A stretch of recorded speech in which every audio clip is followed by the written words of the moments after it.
Ever wondered why some people seem to have a gift for music? Have you ever wished that you could play by ear, sing in tune, improvise and jam? You're in the right place. Time to turn those wishes into reality. Welcome to the Musicality podcast with your host, Christopher Sutton. Hi, this is Christopher, and today we're going to be talking about perfect pitch. This is something that came up in my recent interview with Steve Myers from Theta Music Trainer, when we were talking about how he got started with ear training and learned to play by ear and improvise. We didn't talk much about it, but there was one huge and important point. Although he studied some perfect pitch training, it was not the way he eventually found success in his ear training. So I wanted to unpack that a bit, because it's a road that a lot of musicians go down, and as I'll explain in this episode, it's a very misguided one due to some big misunderstandings about perfect pitch. Okay, so this is a bit of a hot topic, and it can be quite a contentious one. So I'm just going to lay it out. Here is the 2-line summary of this episode. Can you learn perfect pitch? Yes. Should you try to learn perfect pitch? No. Here's the slightly longer version.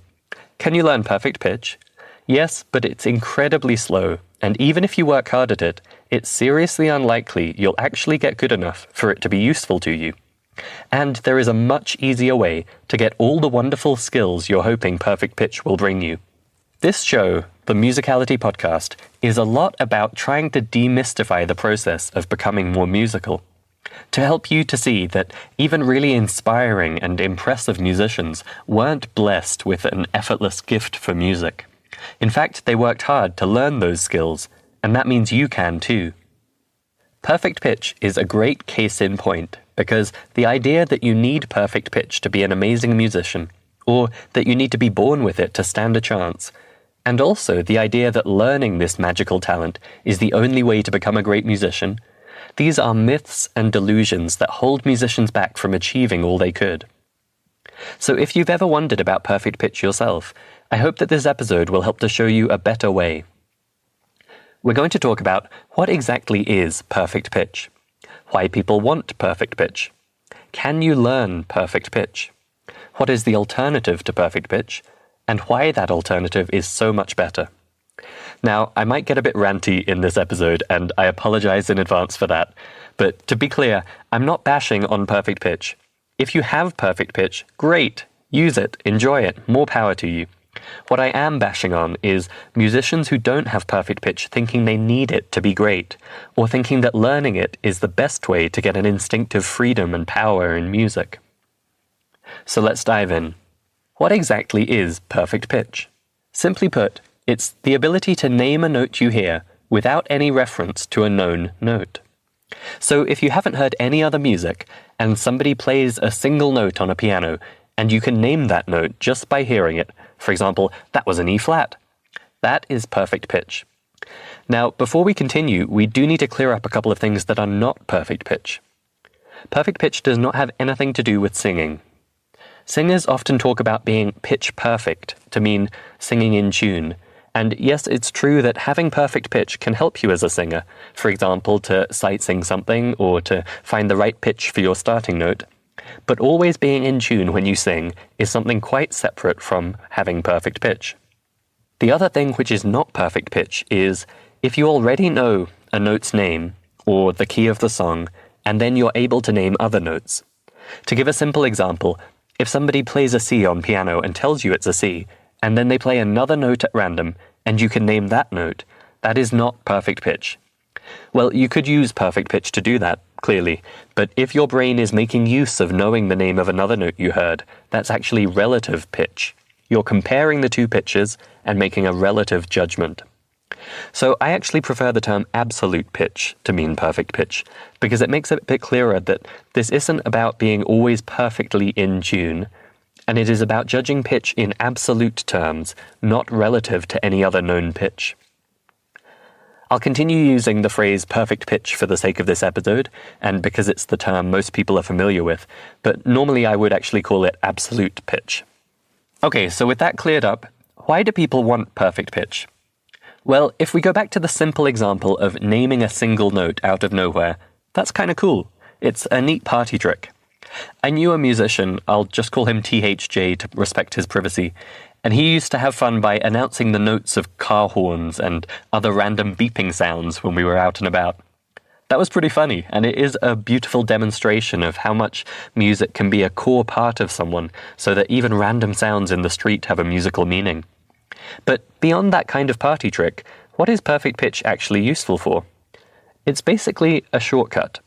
If we think about the skills of musicality, a lot of them are related to pitch. For example, playing melodies by ear, recognizing chord progressions, composing music, transcribing music, and improvising. Naturally, being able to directly name the notes you hear, or imagine in your mind, is a really useful thing. You can directly play them on an instrument or write them down. So clearly perfect pitch is really useful. And when you meet a musician with perfect pitch who can essentially effortlessly do all of these things, it's impressive and inspiring. But here's where people get misled.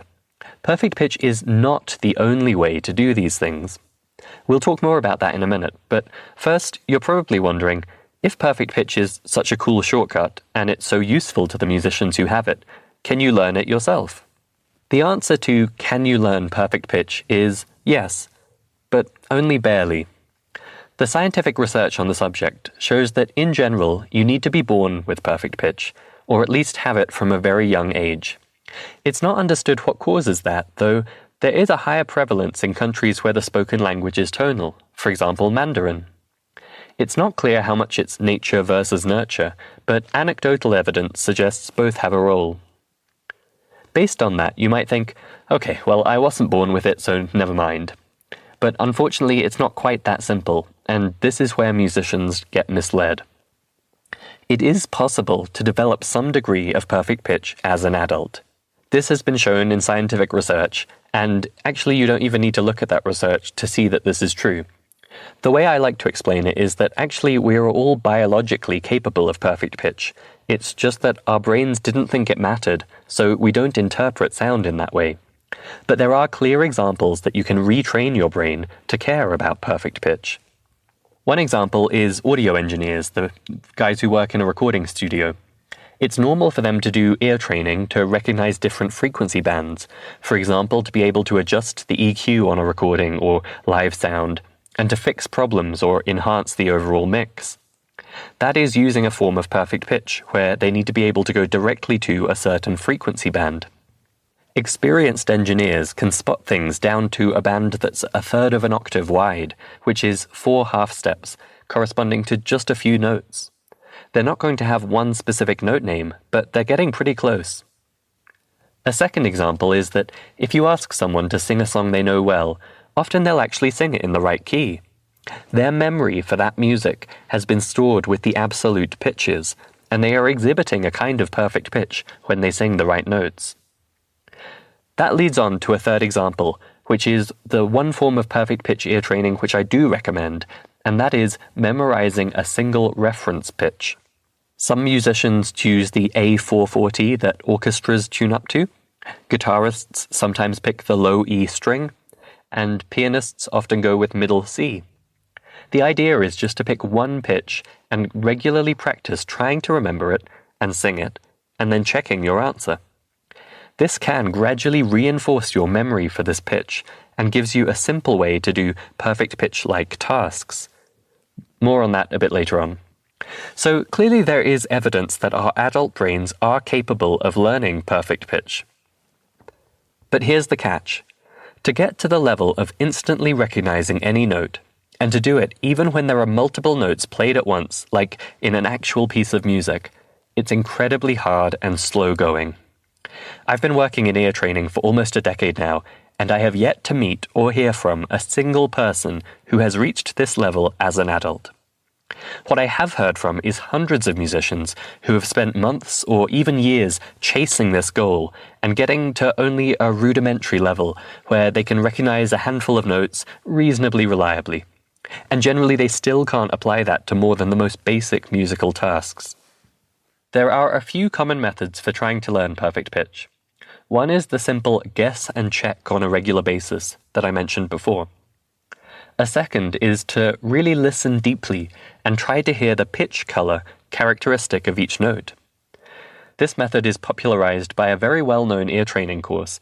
And I don't want to be sued, so I won't name names, but if you search online for Learn Perfect Pitch, you'll find it. And the third method is analogous to the reference songs way of learning interval recognition, where you try to memorize certain melodies which start from each note. For example, you have a melody for C and you have a melody for D. And then you rely on your musical brain's desire to autocomplete, to let you recognize a note you hear based on what melody it sounds like it's about to start. I could go into depth on each of these methods, and I've tried each of them myself. I've had students try them. And I think all that is worth saying is that they all sound reasonable, and they do all deliver some encouraging early results after a week or two, which might make you think it's worth persisting. But as I said before, I have yet to meet a single person who has developed anything close to full perfect pitch who didn't have it from childhood. Okay, so enough doom and gloom. Time for the good news. Let's recap why we might want to learn perfect pitch.